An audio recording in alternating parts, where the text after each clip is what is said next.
Hey folks, welcome back. Well, we got the Lincoln back in here again. The other day, it was all of a sudden starting to, wasn't really running that good, and then noticed that the headlight lids were plumb open all the time, and so figured there's probably a vacuum hose or something came off or whatever, and let me basically show you what I found. Okay, so this area right here, with this kind of a, I don't know, vacuum block or whatever the heck, this is like where your main vacuum supply, for everything as far as the headlights go and everything that really, needs to run off a vacuum. You've got this big hose right here that snakes its way down onto right under the manifold there, and so a lot of these lines, and I don't remember exactly which ones they were. Some of these right here are for that run out to the headlights and stuff. I think even these run into the switch or something like that. So you can see this line here is a new line. And a lot of these are all new lines. Well, what I found was all these lines and stuff like that were all saturated with oil inside of them. And so basically, when you think about a vacuum system, the vacuum is sucking. It's basically when your pistons are going down and you got your throttle plate closed and all that. It's creating a vacuum, and so. So basically what you have to think about is where in this system, anywhere, could, a place area that could get oil introduced into the system to start sucking it back. And it wasn't till I took this line off right here, and it had the most oil in it. And I could even show you. I put it here in the trash can. If it was this one, it looks like I dripped most of it out, but it was this line right here. And these were so swelled up and everything, they wouldn't even stick or anything like that. It's just not made for oil in the system. Well, where does this line go? Well, it attaches right there to a metal line and it snakes down the transmission, and there's a deal called a vacuum modulator. So let's get this car up in the air and we'll have a look-see at that, and then we'll also talk about that. We'll replace it, and then we will the one I got's an adjustable one, so we'll talk about different ways to adjust it and everything like that. Just a quick thing, like a couple of these, I don't remember where one of these went. One of these went in here through this hole and then went on to the actuator that would release your parking brake when you put it in reverse or drive. And just right quick,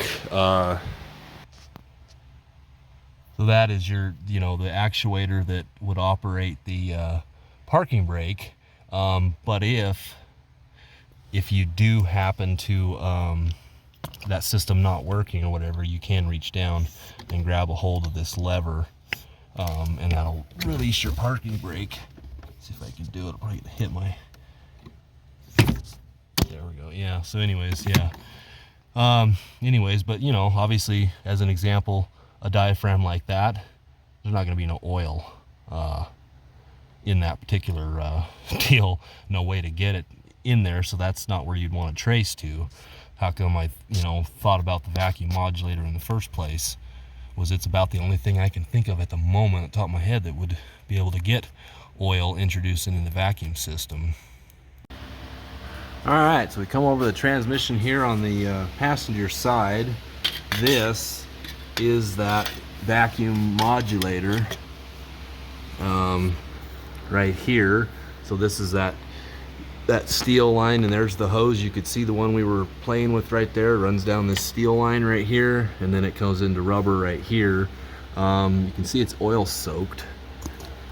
Yeah, that is leaking oil through this diaphragm, and so we need to get that replaced. It's going to leak some fluid when you get it out, but what you're going to do is get, this looks like a 1/2 inch, get this nut off of here, and there's a little bracket, and get everything cleaned up, blow some air around it, all that kind of stuff, so stuff doesn't get inside the transmission and all that. And then we're going to replace this hose because, and then there were different choices. We'll talk about what this does here in a little bit. This one, you know, I could see that it has a green deal on it, so that was one of the choices, and that's the what I got to replace it with. So anyways, we'll get this thing on off of here, and we'll keep right on going. Okay, so the bolt comes out. I don't know if I mentioned before, this is a Ford C6 transmission, so this thing just kind of goes over the top of there, and you know, it clips onto that flange. You'll see in a second. There should just be an O-ring. It's not gonna leak too much, but anyways, that's what that does. Now this rod, you need to make sure this comes out with it, and you'll need to pull it out and put it into the new one. Okay, so this is the one I chose to get. Like I said, it had a green stripe. I think there was a black, and I can't remember now the other color. This is the Napa's part number that I used. I believe the old C6s, these actually like threaded in or something, but I'm not 100% sure about that. Now, this one appears to not be adjustable, because if you look down this hole, there's nothing in there, whereas this one right here has got a deal with a little tiny screwdriver and a slot, and that's how you adjust it. And we'll talk about that later as we, you know, like I said, we'll talk about what this does, and then we'll talk about, you know, how to, you know, I'll show you right now basically how to adjust it. You know, and you can do it on the car, which you're gonna have to, what you're gonna have to do is you're gonna have to drive it, and then you'll have to adjust it, pull the vacuum line off, drive it some more, but you get a little screwdriver in here, and you just turn this, and I'd probably go maybe half a turn or something. I'm going to run this in a couple of turns, because I do want to raise these shift points, as we'll talk about later. So anyways, and then we'll talk about some symptoms, things like that, because these things can go bad in other ways. This one was still functioning like it's supposed to, but it's just getting oil leak through it. It's just bad. So what you just got to remember is when we get this here, just kind of lube up that O-ring right there, but just slide this rod in here. If you don't, if this rod might stick inside the transmission, you have to fish it out, but that needs to go in there like that, and then you'll go ahead and slide this in. Okay, I'll go ahead and slide this in, and it kind of just snaps in there because of the O-ring.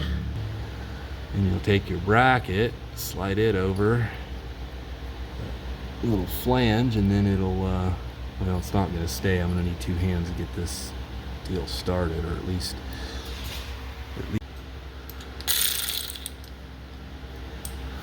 but anyways, got that started on there, and that's snugged up. No reason it has to be 600 gorilla pounds tight, it just holds it in there. So anyways, we'll get a new vacuum line on here and keep on, and then we'll talk about this thing. Okay, so we've got our new line on here. I actually a lot of times use like fuel line, actually stiffer, and you can bend it and it doesn't collapse or anything like that. Sticks on real good if you get the right size. I think this is like a 1/4 inch or something like that for this particular deal. And anyways, yeah, like I said, you know, each time you drive it and you don't like your shift points, you'll have to you know, pull this line off of here and adjust that deal like we just did.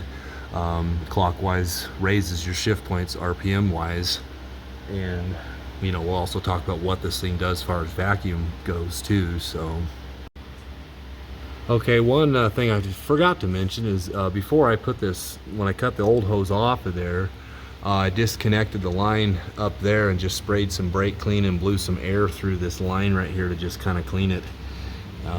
That way, you know, it's all free of the oil and everything like that, so don't forget about that.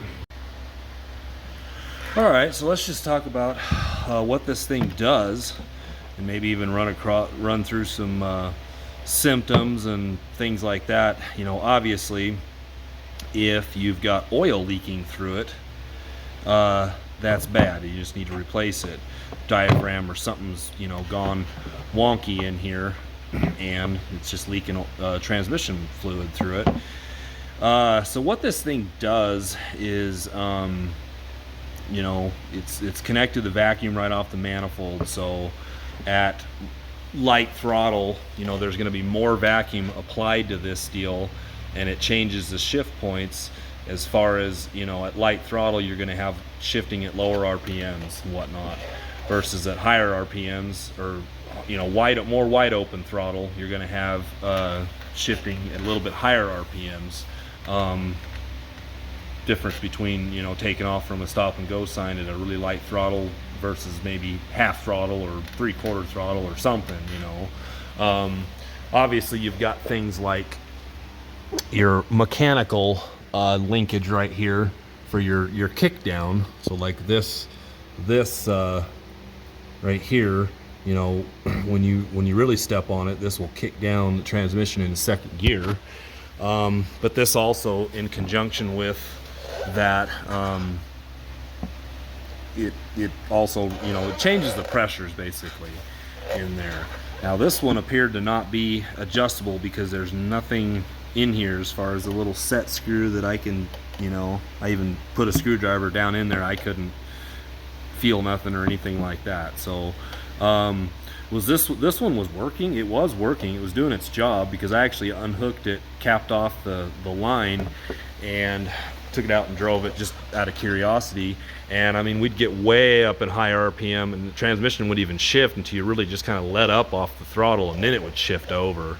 So that's a symptom right there of like maybe the diaphragm's not ruptured or something, or you've got a bad vacuum line or something like that. You've also probably got a vacuum leak, which would probably, you know, make your engine run a little bit too lean, so you might be noticing that. Aside from that, you've got the one that I put in here, which is an adjustable one. That's got that little insert that I showed you earlier about adjusting that. Adjusting it clockwise, which makes it go in, that raises your shift points. So basically, like what I did is, I think I turned this deal, it was almost all the way out, we're talking about on the other one, and I probably turned it in maybe about 4 turns, and now the shift points are a little bit higher than they used to be, which is what I like. And that's how you're going to have to determine, you know, how and where you drive more as to what you want. I live in a really, you know, mountainous region. I live in a valley, but I do encounter mountains quite a bit, and, you know, what we'd call little hills. And I just know, you know, even just getting home, I can start driving, take off from the stop and go sign at about, you know, maybe a 1/3 throttle or whatever, take off and go, shifts 1, 2, 3. But by the time you're still kind of gradually going up a hill, and by the time it shifts into 3, you're almost kind of having to push the pedal down a little bit more to get the power and go up. And it's like, well, that may not, you know. So now what it does is I can take off at it maybe about a 1/4 throttle. The RPM revs up, shifts, and then revs up and shifts, and I can go right up that hill without any more input from the throttle than that, just by raising the shift points.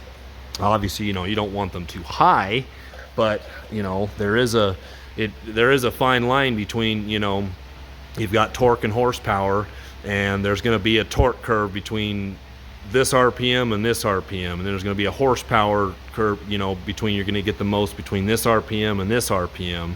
And usually, you know, torque is on your lower end, and so, you know, as your raising the RPMs or whatever, you're losing some torque, but you're also gaining some horsepower, and you'll just have to do more studying on the difference between torque and horsepower and all that kind of stuff. But that's essentially, you know, it's going to be just essentially you adjusting this to how you like it. If you got them too high, then you go ahead and just, you know, back that screw out of there. And what you're doing, you know, is you're just going to have to pull this vacuum line off. I can probably try to get in here and show how far I may have gotten that little set screw in there. I don't know if this is, well, it's kind of gonna focus, but you can kind of see that's as close as I could get to it. But I can kind of even see it from right here. And I think like I said, I probably went in about maybe 4 to 5 turns, and you know, and then each time, you know, you stick your vacuum line back on and go and try it, drive it around for a while, see if you like it. That's going to do it for you. You know, the other factors are going to be how you have your set your timing, your, you know, your all that kind of stuff, because you know, the whole torque and horsepower thing. I mean, the timing on these cars usually set kind of, you know, they kind of retard the timing back a little bit, you know, for kind of like the way you do with a pickup truck for pulling power, cruising, you know, that kind of stuff, versus, you know, a more advanced timing to get better performance out of an engine on, say, a muscle car. So you're going to have all your different shift points. I do, in fact, like the fact that my shift points are a lot higher than they were before. I just think that the car runs better and hopefully should get a little bit better fuel economy out of it, because I'm not inputting the throttle so much. So anyways, I hope that helps you out some with what we had, you know, going on here. Like I said before, I can't think of anything else in the system that would introduce oil into the vacuum system such as I had.